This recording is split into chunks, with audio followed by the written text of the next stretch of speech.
Hello and welcome to People Online. This is the fourth video in a series of presentations on competency-based HRM. The topic for today's presentation is Principal Approaches to Assessing Competencies.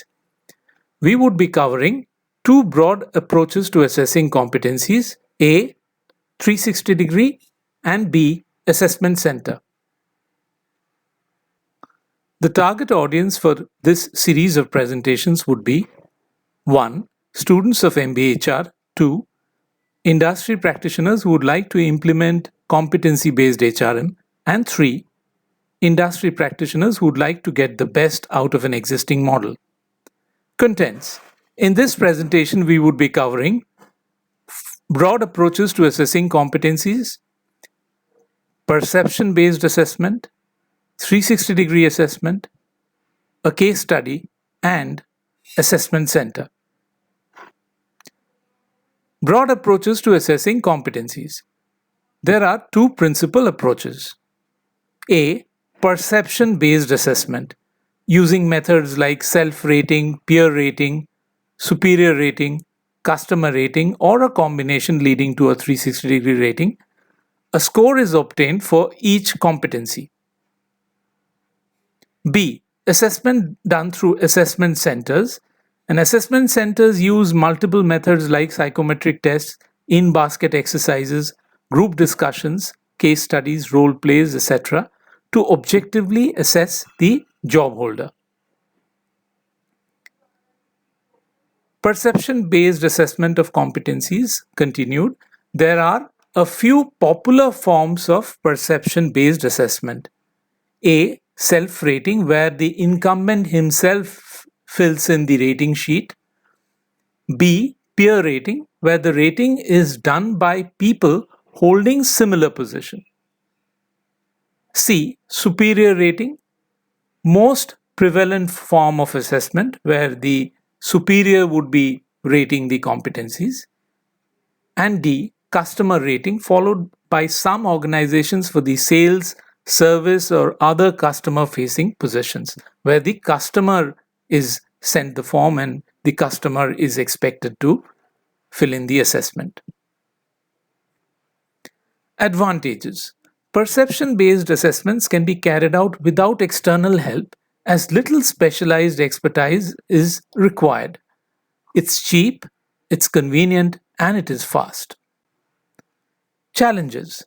Perception-based assessments can be afflicted by biases which can affect the accuracy of the results.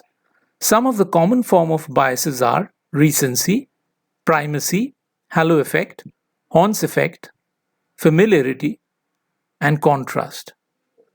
In the following slides, we'll take them up one by one.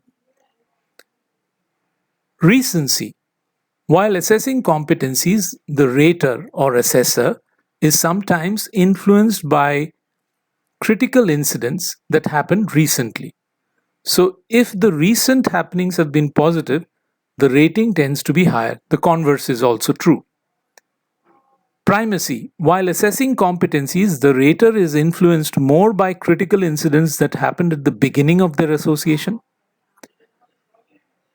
Halo effect. While assessing, the rater is deeply impressed by a competency that the subject seems to have in abundance.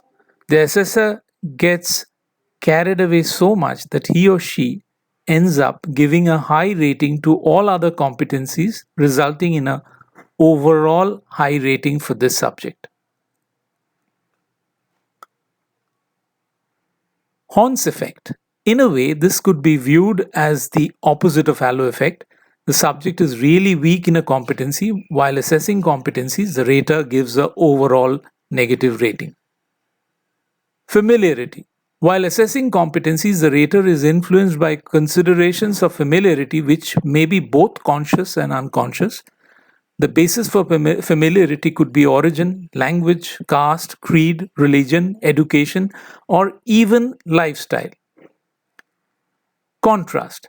Sometimes raters fall into the trap of comparing the subject with a peer group and giving a relative assessment.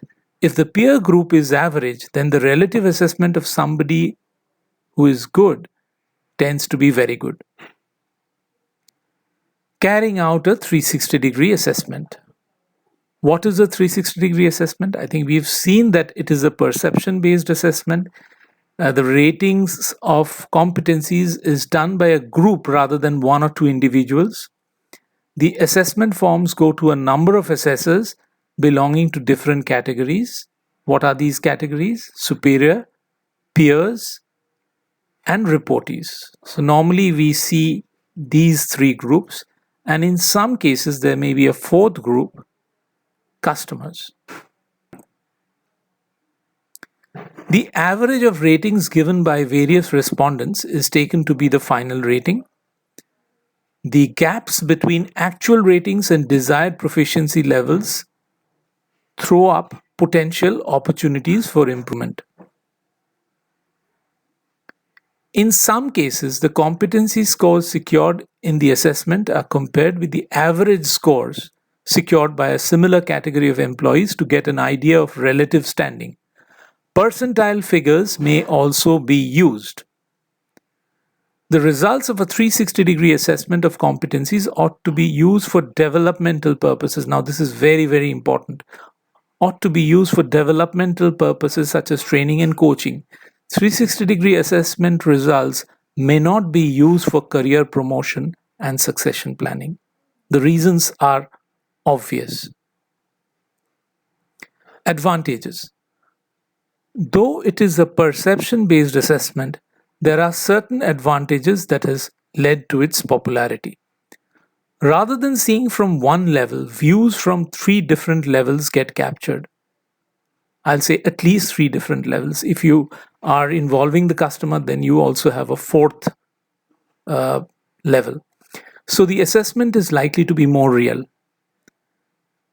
There are multiple people involved in this assessment, so the errors of perception in individual assessments tend to get watered down. 360-degree assessment holds the potential to improve interpersonal relationships and the spirit of mutual cooperation. This is because when I know my assessment form is going to go to my peers, is going to go to my subordinates, might go to my customer, then I would try to definitely improve interpersonal relationships, and I would definitely like to cooperate with people around. So it's not only one person, the boss, whom I need to basically keep happy. Challenges. To be useful, 360-degree assessments would have to overcome the following challenges. 1. There is a resistance to accepting adverse 360-degree assessment results, particularly when subjects have relationship issues or poor opinion about co-workers. 2. In traditional organizations, 360-degree rating can have limited acceptability because of the involvement of subordinates in assessment.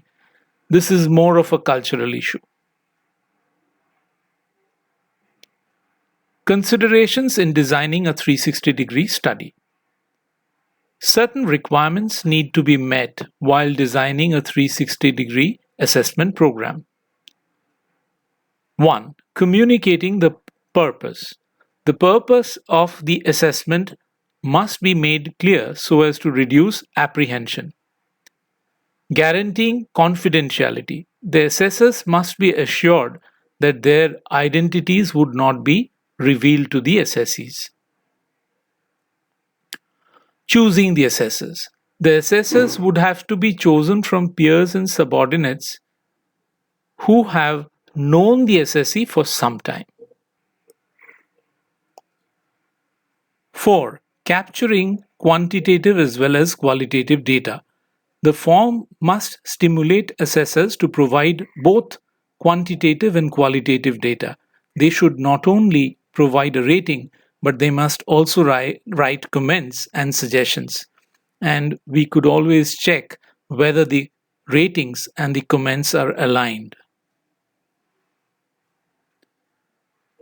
Conditioning the assessors. The assessors would have to undergo a workshop before proceeding to carry out the assessment.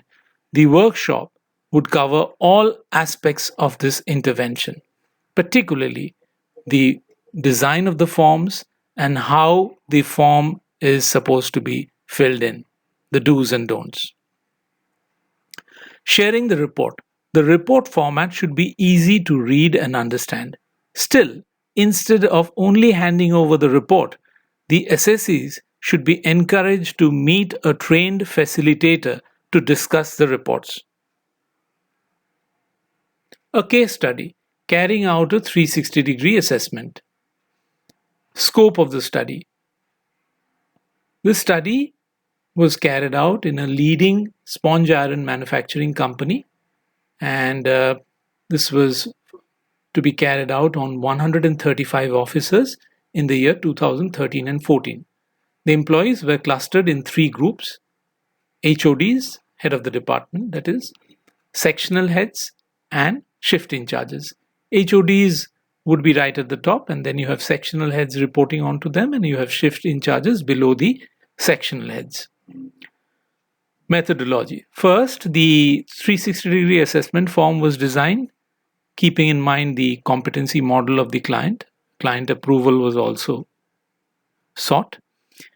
And once the form was okayed, awareness building workshops were carried out. Principally, the form was shown to the assessors and explained to them and the do's and don'ts in terms of how they should go about doing the assessment. And finally, the written feedbacks were sought from the assessors. The data thus received was used to compute weighted average figures for each competency, and finally, a weighted average of all competency scores was computed to arrive at an overall rating for each assessee. Gap for each competency was computed by calculating the difference between desired proficiency level and the actual average rating. Subsequently, recommendations for development to address the revealed gaps in competencies were tabled. Analysis. There were two kinds of analysis that were conducted. Micro-analysis. Each competency had a score, which was the weighted average of the ratings given by superiors, peers, and subordinates. And this was carried out for each individual. There was a separate report for each employee, and a gap analysis done for each competency using a desired proficiency level, and we had 135 reports.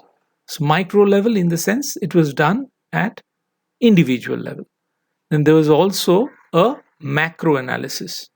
So this was a company-wide overall analysis aiming to uncover organizational strengths and weaknesses in terms of overall competency assessment scores, and this was in a way related to the culture of the organization.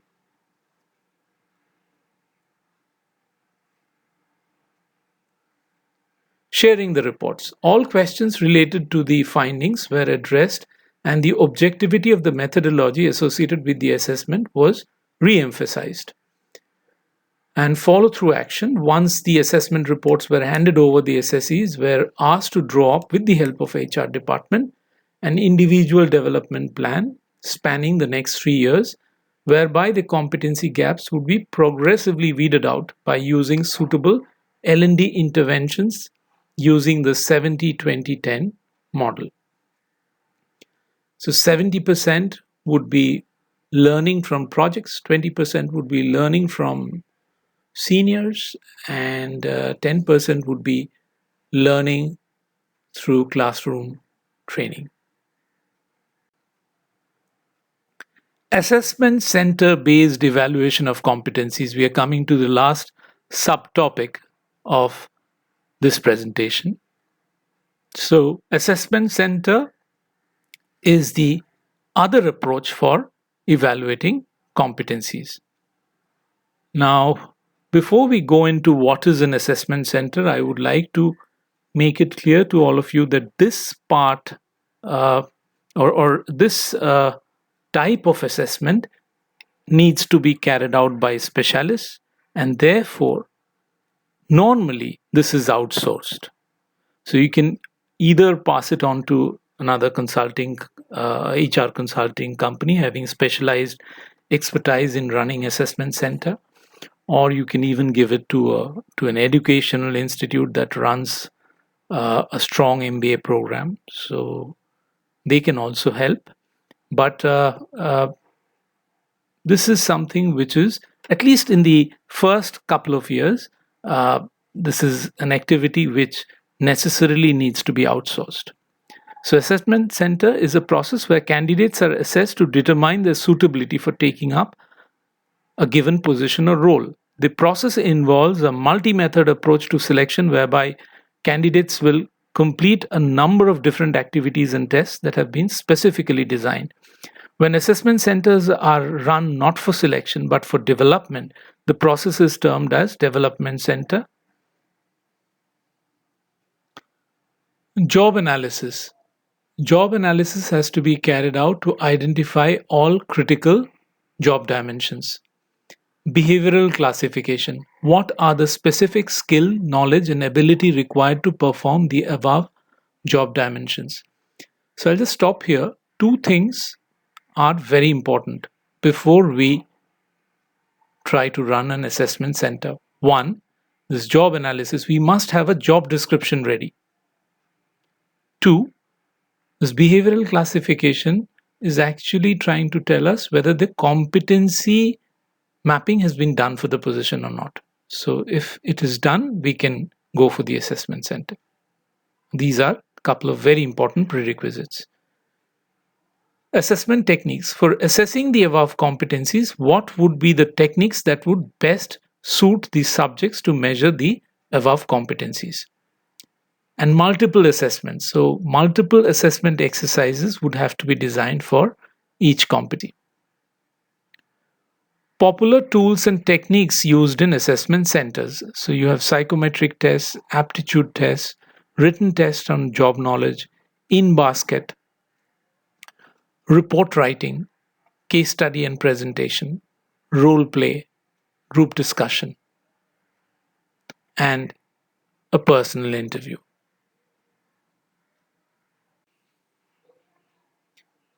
How to make assessment centers more effective? Communicating the purpose. The purpose of assessment must be conveyed to the people. This increases transparency and kills the fear factor. Appropriate design. The tests and exercises for assessment should be sufficiently stimulating without being overpowering. For DCs, that is development centers, one has to choose those dimensions or competencies which are possible to develop. For example, one can have a DC on communication skills, but to have a DC on achievement motivation, I think it is a very difficult task. The assessors in DCs are not only raters, but they would also provide developmental feedback and therefore double up as coaches. An individual development plan with clear development targets, schedules, and means of development should emerge from all DCs. Advantages of assessment centers. Assessment centers are more reliable than traditional testing methods for evaluating managerial competencies. There's enough evidence to indicate that. Multiple assessors and methods weed out bias. The process is flexible and can scale up or down to assess incumbents at different levels. Now, what are the challenges?